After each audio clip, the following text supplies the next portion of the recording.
वनचारी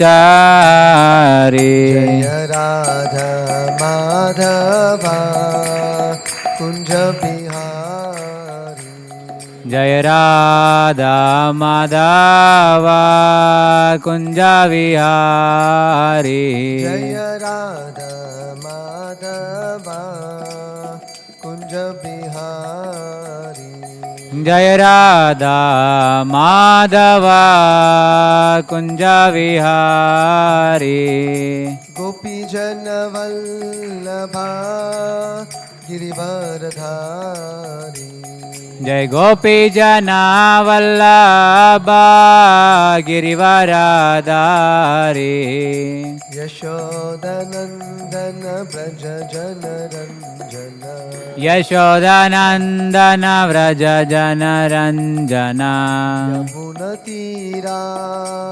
यमुनतीरावनचारी यमुना तीरावनचारी जय कृष्ण बलराम कृष्ण बलराम कृष्ण बलराम जय कृष्ण बलराम जय कृष्ण बलराम कृष्ण बलराम कृष्ण बलराम जय कृष्ण बलराम जय गौरानिताय जय गौरानिताय गौरानिताय जय गौरानिताय जय गौरानिताय गौरानिताय गौरानिताय जय गौरानिताय जय जय प्रभुपाद प्रभुपाद प्रभुपाद जय शील प्रभुपाद जय जय प्रभुपाद प्रभुपाद प्रभुपाद प्रभुपाद जय मिष्टपाल परमहंस हरिवग सरस्तोत्र शत शीशी श्रीमद् दिव्यान गिरीश चरणारविंद भक्ति वेदांत स्वामी श्री प्रभुपाद की जय ISKCON फौंडराचार्य BBD फौंडराचार्य से with whole world Jagat Guru Shri Prabhupada की जय अनंत कोटि वैष्णव वृंद की जय नाम आचार्य श्री हरिदास ठाकुर की जय ग्रंथराज श्रीमद् भागवतम की जय निताई गौर प्रेमानंदे। ओम नमो भगवते वासुदेवाय ओम नमो भगवते वासुदेवाय ओम नमो भगवते वासुदेवाय नारायणं नमस्कृत्य नरं चैव नरोत्तमं देवीं सरस्वतीं व्यासं ततो जयम् उदीरये नष्टप्रायेषु अभद्रेषु नित्यं भागवत सेवया Bhagwati उत्तमश्लोके भक्तिर्भवति नैष्टिकी।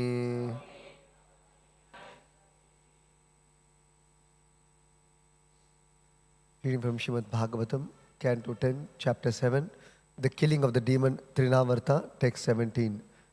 Vipraha mantravidaha yuktaha vipra mantravido yuktas taihi yaha proktaha tatha ashishaha तैर्या प्रोक्तास्तथा शिशः ता निष्फलाः भविष्यन्ति ता निष्फला भविष्यन्ति न कदाचित् अपि स्फुटं न कदाचित् अपि स्फुटं विप्रा मंत्र विदो युक्तास तैर्या प्रोक्तास्तथा शिशः ता निष्फला भविष्यन्ति न कदाचित् अपि स्फुटं विप्रा मंत्र विदो युक्तास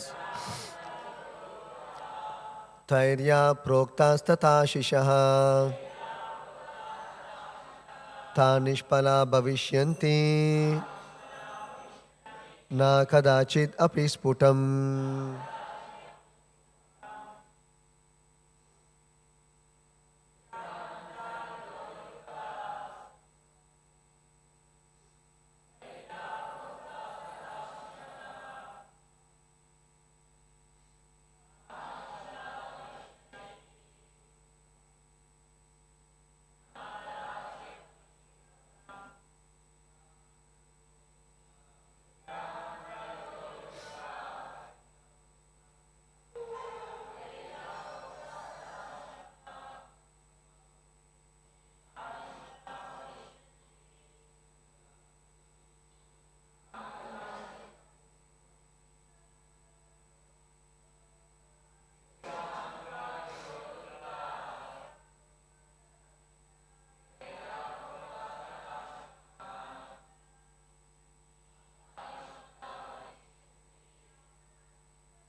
Vipraha, the Brahmanas, Mantra Vidaha, completely expert in chanting the Vedic hymns. Yuktaha, perfect mystic yogis. Taihi, by them. Yaha, whatsoever. Proktaha, was spoken. Tatha, becomes just so. Ashishaha, all blessings. Taha, such words. Nishphalaha, useless, without fruit. Bhavishyantina, never will become. Kadachet, at any time. Api, indeed. Sputam, always factual, as it is. Translation and purport by His Divine Grace, Srila Bhacharana Aravinda Bhakti Vedanta Swami Srila Prabhupada Ki Jai. Translation. The Brahmanas, who were completely expert in chanting the Vedic hymns, were all yogis, fully equipped with mystic powers. Whatever blessings they spoke were certainly never fruitless. Kindly repeat the translation. The Brahmanas, who were completely expert in chanting the Vedic hymns, were all yogis, fully equipped with mystic powers. Whatever blessings they spoke were certainly never fruitless. Purport. Brahmanas fully equipped with the Brahminical qualifications are always yogis, fully powerful in mystic yoga. Their words never fail. In every transaction with other members of society, Brahmanas are certainly dependable. In this age, however, one must take into account that the Brahmanas are uncertain in their qualifications because there are no yagnik Brahmanas. All yagnas are forbidden. The only yagna recommended in this age is Sankirtana yagna. Yagnaihi Sankirtana prayar yajantihi sumedasaha. Yagna is meant to satisfy Vishnu. Yagna tat karmano nyatra. Lokoyam karma bandhanaha. Because in this age there are no qualified Brahmanas, people should perform yagna by chanting the Hare Krishna mantra.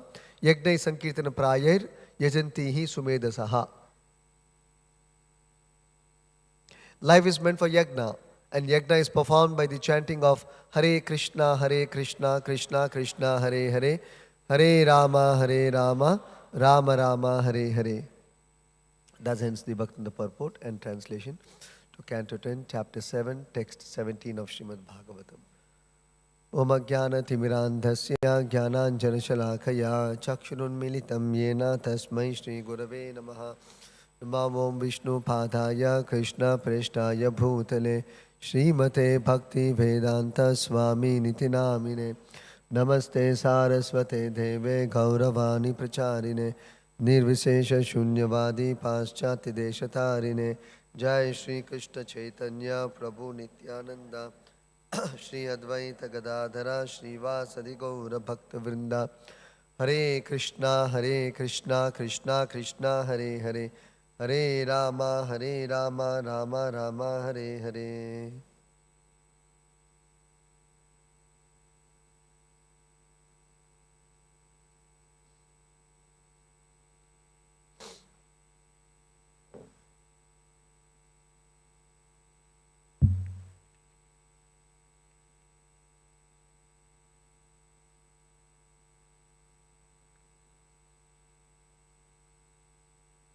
Here we see the Brahmanas who were invited by Nanda Maharaj to his home. They blessed both Nanda Maharaj, Yashoda, and even the Supreme Lord who appeared as the son of Nanda Maharaj and Yashoda. So the Brahmanas blessed both Nanda Maharaj and Yashoda and Lord Krishna also. And their blessings were counted upon very seriously by Nanda Maharaj because, as we discussed earlier, these Brahmanas were actually pure devotees of the Lord. And they were completely free from envy, greed, false pride, grudge, or untruthfulness, or being disturbed by the opulence of others, and many other qualifications necessary for a ideal Brahmana. So such kind of Brahmanas were invited by Nanda Maharaj to chant Vedic hymns and to give their blessings upon their child Krishna. So here it is explained, Vipra mantra vido yuktaha tairya proktas tatha. The Brahmanas, Vipra, mantra vidaha, they were very expert in chanting the Vedic mantras. And apart from being expert in chanting the Vedic mantras, yuktaha, taihi, these Brahmanas, they were perfect mystic yogis. They are all mystical powers naturally present with them for their use. All mystic powers. So, Tair ya proktaha. Ashishaha, therefore their blessings. Proktaha ashishaha, whatever they blessed, whatever they say in the form of blessing, ta nishpala bhavishyanti na kadachit apisputam. They were never fruitless. Ta nishpala, they were never fruitless. They were not without potency. Bhavishyanti na kadachit, at any point of time. Rather, api sputam, they were all factual. So neither their exaggerations, nor they were false, nor they lacked potency. Rather, because they were pure Brahmanas or devotees of the Supreme Lord, therefore, they possessed all mystic power. So all their words come to be true or factual.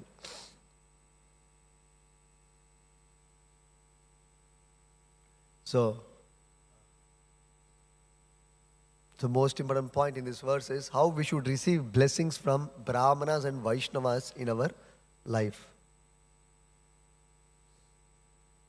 So much important here we see that even Nanda Maharaj sought such blessings from Brahmanas and Vaishnavas even for the Supreme Lord, Krishna.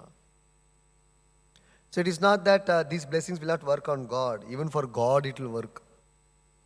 Such kind of devotees they are, of such stature. Of course, there is nobody who can bless the Lord, but this is to show how the devotees, the pure devotees of the Lord, the Lord places them in such a position that even He wants to receive their blessings. And also to show the point that how blessings from the pure devotee of the Lord is extremely important and valuable and They're factual. One place it is said, as far as blessings are concerned, I think in the 13th chapter of the Bhagavad Gita, where Krishna describes about 20 items of knowledge. In that, one of the items of knowledge Krishna describes as simplicity. And in describing simplicity, Srila Prabhupada explains, simplicity means without being duplicitous, being straightforward. That is the immediate qualification of a disciple. He has to be straightforward and disclose the truth, not hide the truth.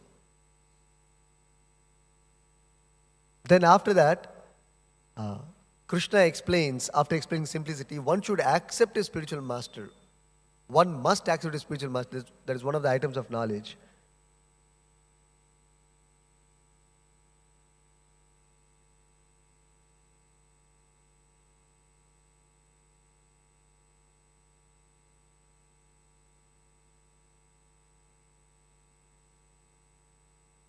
Acharya Upasanam.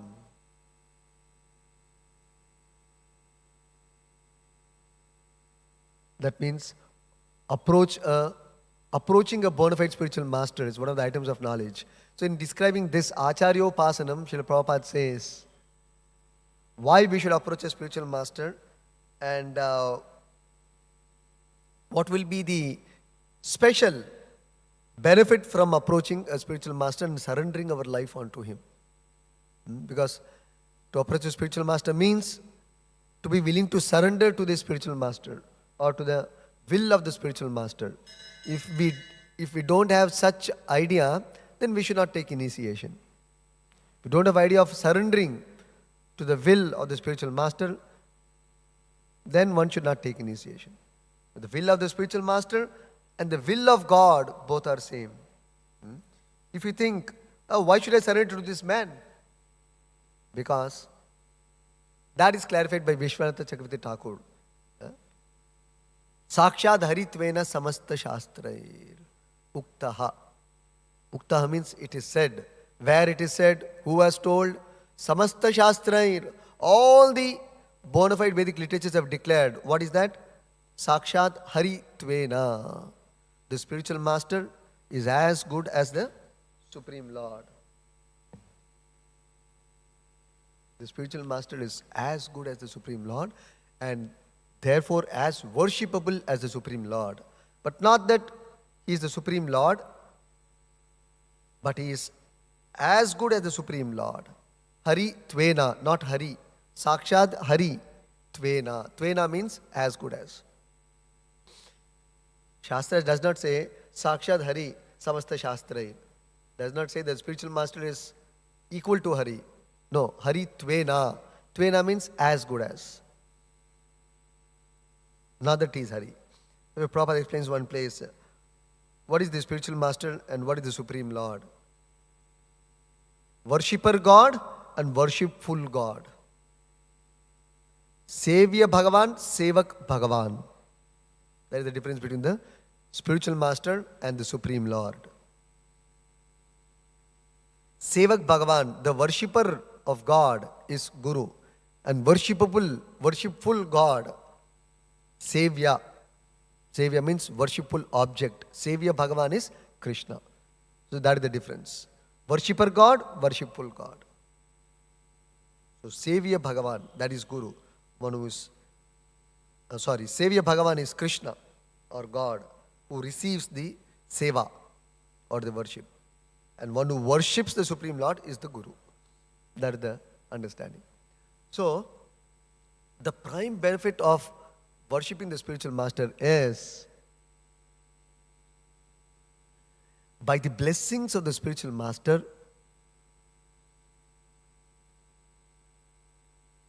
the following of the regulative principles or the instructions of the scriptures becomes very easy. Or even without following, you will attain perfection in spiritual life by the blessings received from the spiritual master. So one of these possibilities. That is why it is an absolute necessity to receive blessings from spiritual master.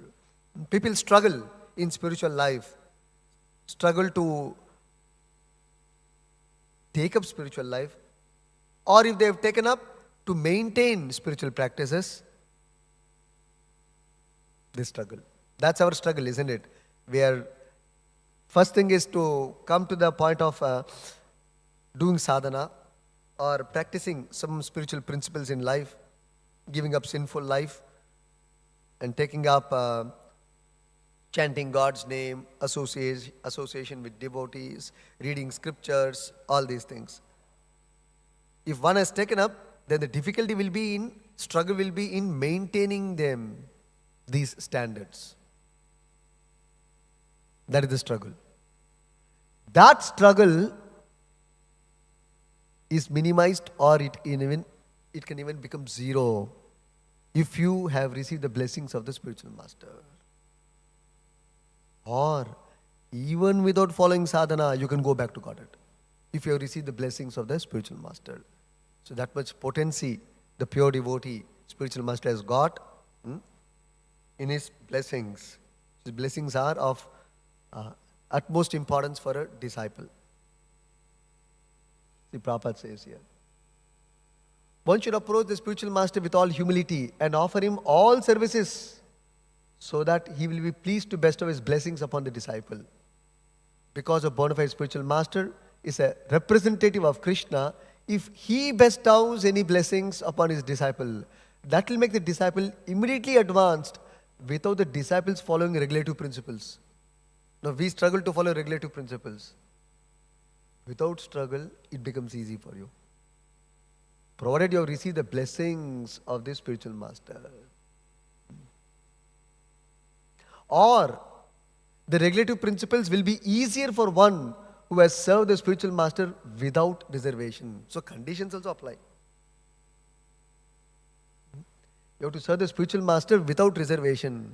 You should not have conditions. Ifs and buts should not be there.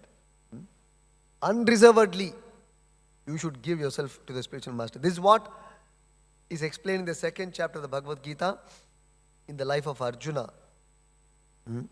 Shishyasteham shadhimam tvam prapannam. Arjuna told Krishna, without any conditions, wholeheartedly, voluntarily, I surrender myself unto you. I don't want any more friendly talks between me and you. I accept you voluntarily as my superior, spiritual master. Please instruct me. The relation between the spiritual master and disciple is not one of equals. It is necessarily one of a superior and a subordinate. So, unless you are convinced that this person can deliver me, can give me perfect guidance, one should not surrender. Therefore, Prabhupada says, sometimes disciples are very eager to take initiation, but we restrict. We tell the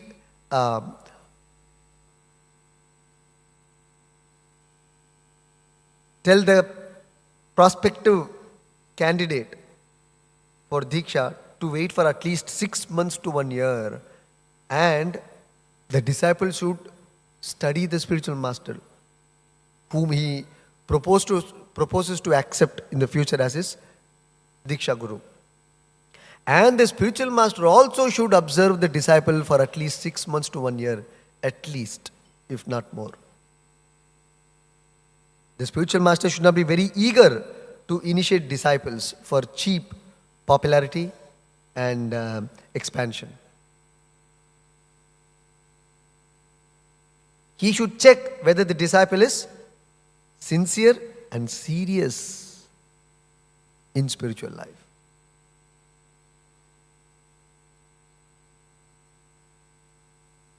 And whether he is, what is his intent, his purpose in taking initiation. What is his purpose? What is his motivation? What is his readiness in accepting initiation? Is he willing to surrender his independent free will? Not free will, his independent free will. Because that is the very nature of every conditioned soul. Independent free will. Free will is there, but independent free will. That means he wants to do everything by himself. But when we take initiation, that is not allowed. So somebody may say, how can I completely surrender everything onto Guru? Yes. You should search out such kind of perfect person in your life whom you can dedicate 100% without arguments. Prabhupada also says initiation means no more arguments. It should have been settled up. Otherwise, you wait for initiation. If you still have doubts about Krishna consciousness, Krishna Balaram Gurudev Prabhupada. If you still have doubts about spiritual life, about God, about practices, what the spiritual master is telling, you can wait. There's no harm. There's no stopping. You can wait any length of time. You may not even take initiation. Need not take initiation. If you have doubts on the words of the spiritual master, you can wait. But after one takes initiation, then there is no doubting, there is no arguments. There is no argument meaning disagreements. It cannot be that spiritual master says one thing and then you have another thing in your mind. No, that is not allowed. Then that relationship is superficial. That relationship becomes superficial. There's no meaning to that relationship. If the disciple is not going to listen to the spiritual master, there's no meaning to the relationship of disciple and spiritual master. So the only thing will come to our mind is he so perfect? Yes, such a person you have to search out. Where is such a person? Search out. This is called jignasa. Search out. The Lord in the heart will direct you. Ye yatha mam prapadyante tam sateva bhajamiham. As you surrender, I reciprocate. The Lord in the heart is there to guide a sincere disciple to a bona fide spiritual master. Krishna is eager to direct the jiva. So, that is the position of the spiritual master. Just like Krishna, he demands absolute surrender, not relative surrender. Otherwise, one cannot direct. If one still has his own independent nature, then how the Guru or God can take responsibility? Even in normally also, if you see, somebody will take full responsibility if you fully follow him. How can somebody take full responsibility if you don't follow him fully? You do half and half, you make an equation. How can somebody take responsibility upon somebody else? That is natural, easy to understand. Similarly, how do we expect Krishna to take full responsibility of our life? How do you expect Krishna's representative to take full responsibility of our life? If we don't fully give ourselves onto them, now for giving ourselves fully onto them, we require to have faith on them. For getting that faith, one should know that he is qualified. That you can check. 6 months, 1 year, you can check.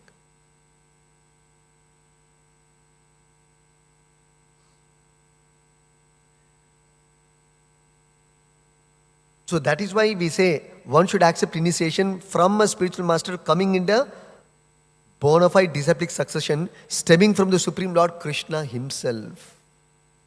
And there is no compromise on this. Nor there can be any sentiment in this regard. Traditionally, I have one guru, one Kula guru. All these sentiments don't work. One has to seek out a bona fide spiritual master coming in the disciplic succession stemming from God himself. So one such spiritual master in the current age is Prabhupada, who is coming in the disciplic succession stemming from Lord Krishna, Lord Brahma, Narada and Vedavyas and Madhvacharya and Chaitanya Mahaprabhu. Prabhupada is the 32nd Acharya.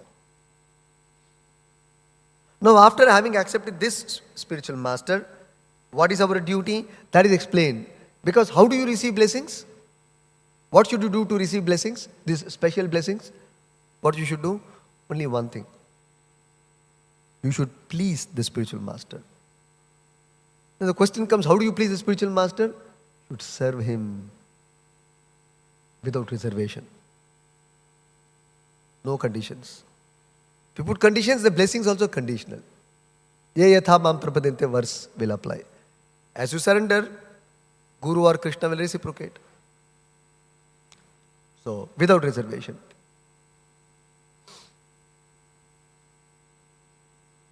Just like in our normal experience also, suppose you are assisting someone.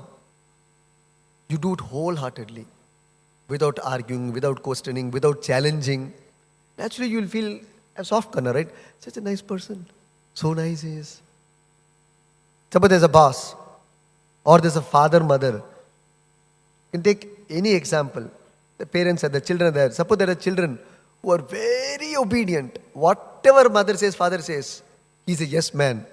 Prabhupada used the word yes man elsewhere. He's a yes man. Naturally, anybody will be happy with him, no? There's no big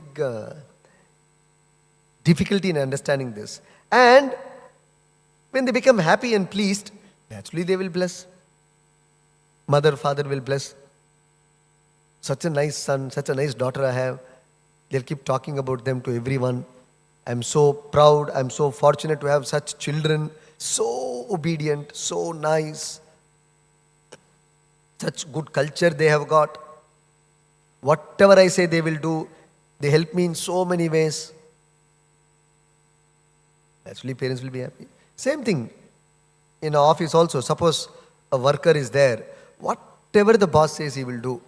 Actually, boss will be very much inclined than the other workers towards him. Then he will be so pleased with him.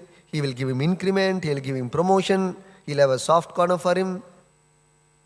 He'll have a special place for him in his heart. Same thing. Krishna and Guru also are persons. But they are transcendental persons, no doubt. They are transcendental persons. So same thing. So if you satisfy Guru or Krishna with your humble service, Prabhupada also used the word humility. One should approach the spiritual master with all humility, no false pride. We should not become puffed up with our skill, knowledge, capability. Because generally all these things, time and again, eclipses our devotion, our spiritual intelligence. Time and again. We keep forgetting. Every time we fall trap, then we will realize. We fall trap, then we realize. That's why humility is a very basic qualification for remaining a devotee. That's why Chaitanya Mahaprabhu said, if one has to chant the holy name always, one has to learn humility and cultivate humility. It's a fundamental requirement, foundational requirement. You can see every pure devotee or every advanced devotee, fundamentally, foundationally, they're very humble. They may be very advanced, very dedicated, but they'll be very humble, very simple-minded. They're not puffed up. They're not falsely proud. They don't have reservations. So this is how you understand whether you are progressing bhakti or not, whether these qualities are developing in me. How do you check otherwise where you stand in bhakti as a devotee? Just like in school or college when you go, it becomes very obvious. There's a test and you'll get the marks card. It becomes very obvious where you stand. In bhakti, looks like it's not very obvious. Prabhu, where do I stand?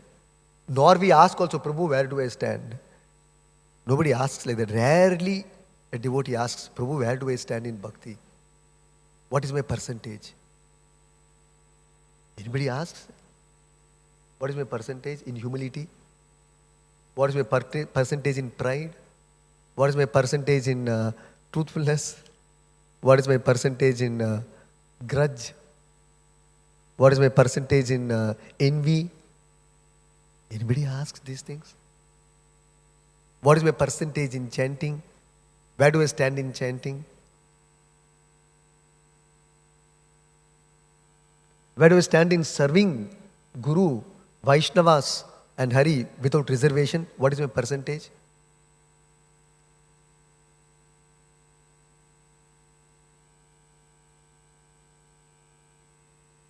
So, we have to consider.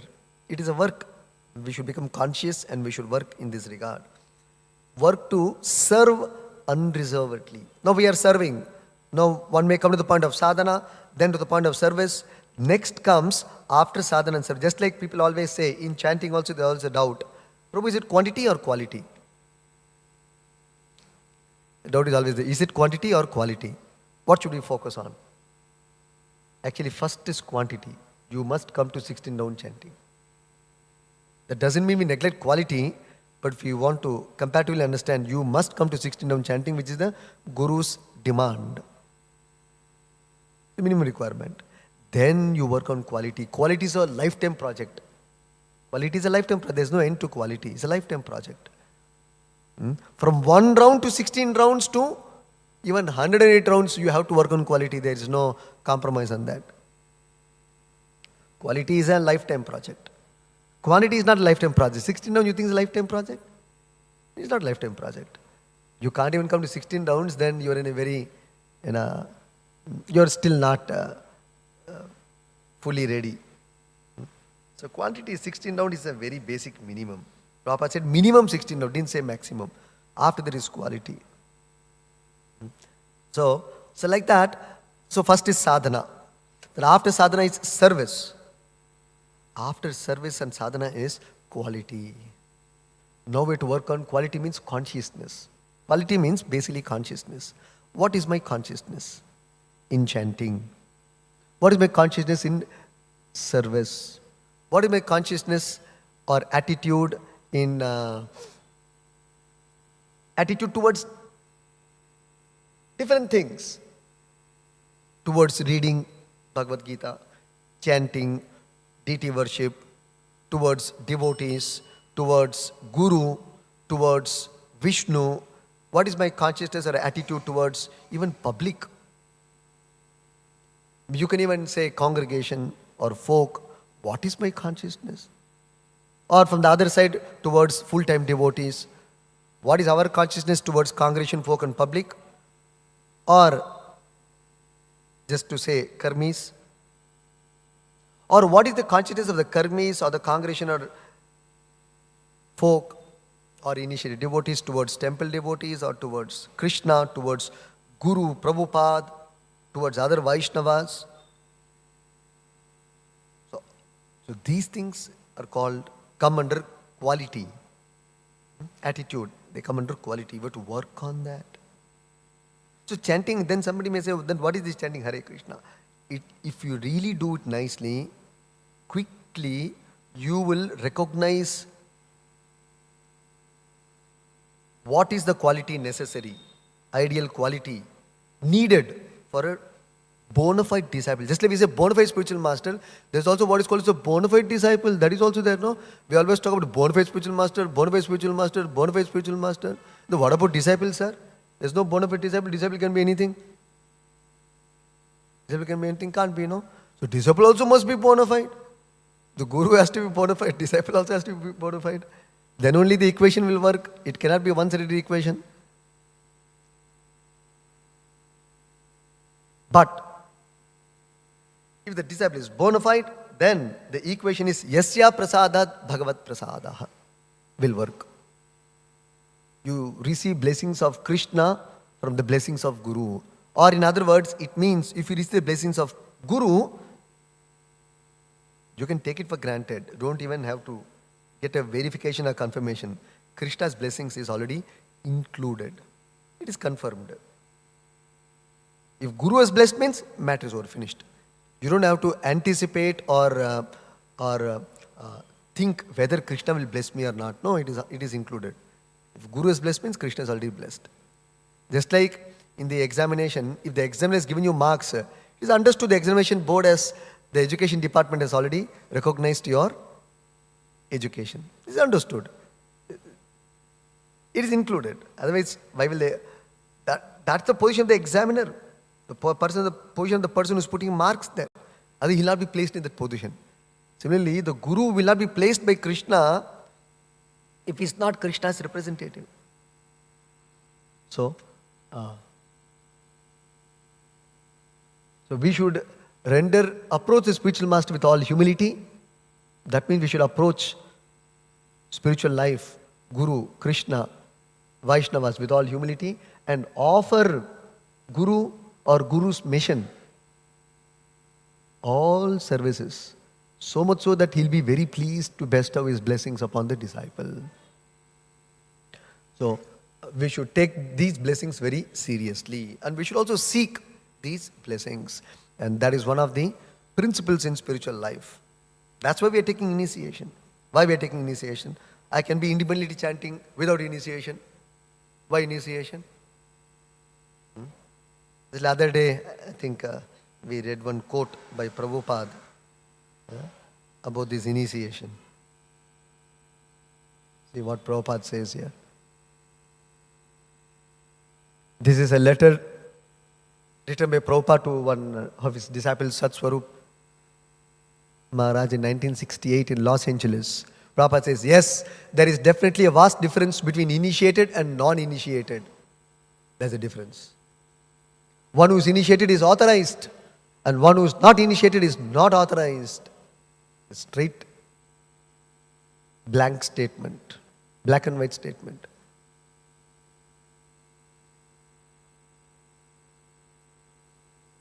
One who isn't initiated may chant Hare Krishna. Of course, he should be encouraged to do so.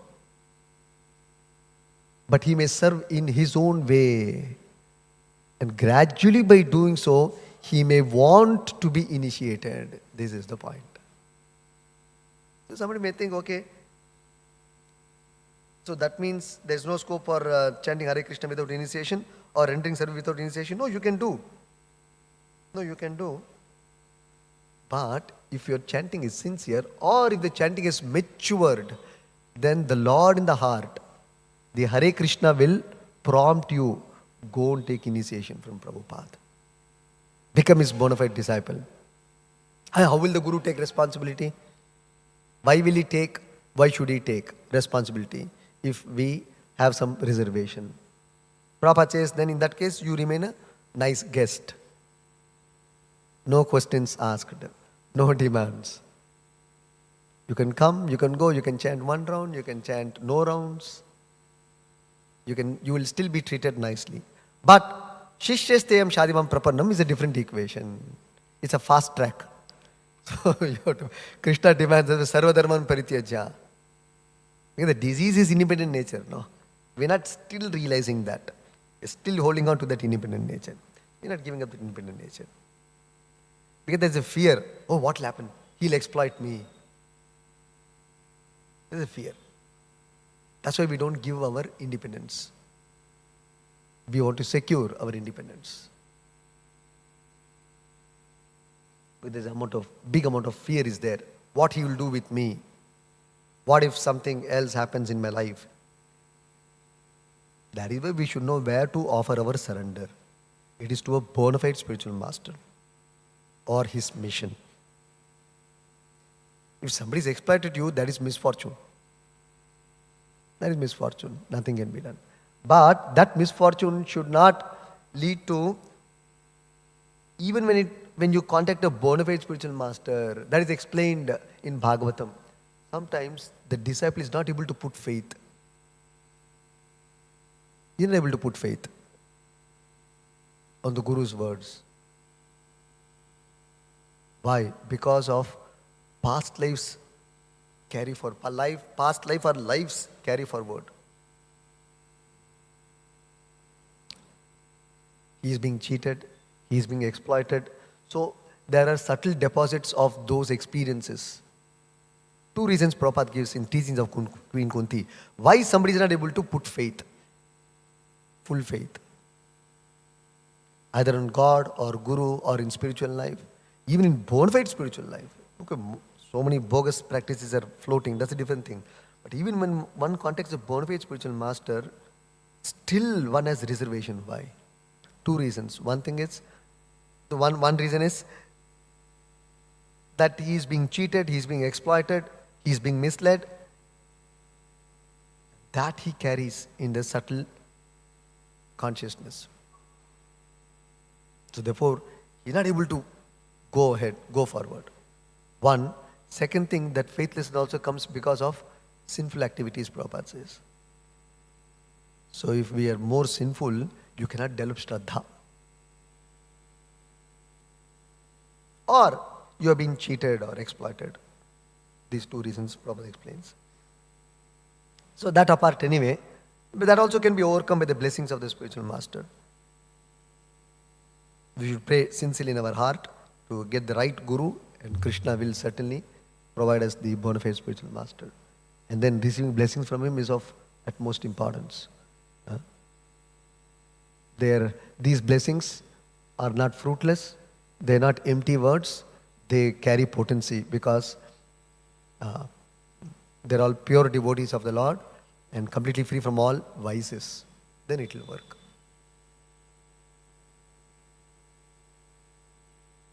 Of course, in the purport, primarily Prabhupada focus is saying that in Kali Yuga there are no qualified Brahmanas, and therefore you cannot expect any traditional yagnas to be performed by the Brahmanas, and therefore Shastras itself has forbidden all kinds of yagnas in Kali Yuga, and still people are performing because without reference to Shastra. Then Krishna explains the result of that in Bhagavad Gita. If you perform any activity or yagna without reference to Shastra, na sa siddhim avapnoti na sukham na param gatim. There is no perfection you will attain, nor better life, nor happiness, nor supreme destination. Nothing you will achieve. So therefore, every practice has to be bona fide. So in Kali Yuga, therefore, all the traditional, conventional yagnas are forbidden. The only yagna recommended is Sankirtan yagna, chanting of the Lord's holy name. Life is meant for yagna, and yagna is performed by chanting Hare Krishna, Krishna Krishna, Hare Hare, Hare Rama, Rama Rama, Hare Hare. That is the recommended yagna, and everybody should take note of this from the Shastra. It is not a creation of devotees or ISKCON. Many times people, they're very prejudiced. They think, okay, this is ISKCON's philosophy. Nothing to do with ISKCON. We are propagating this philosophy. Just like chemistry is there, maths is there, a particular university is propagating that knowledge.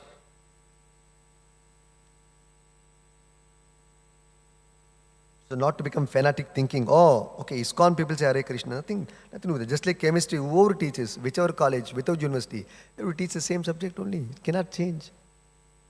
Similarly, what is yagna for Kali Yuga? Shastras are telling, Bhagavatam is telling, Bhagavad Gita is telling, Acharyas are telling, whichever spiritual organization you belong to, everybody has to teach the same subject. It cannot change. If they're changing means, then we know it is not bona fide. Because it is there in the text. I'll stop here. Srimad Bhagavatam ki jai, Shri Prabhupada ki jai.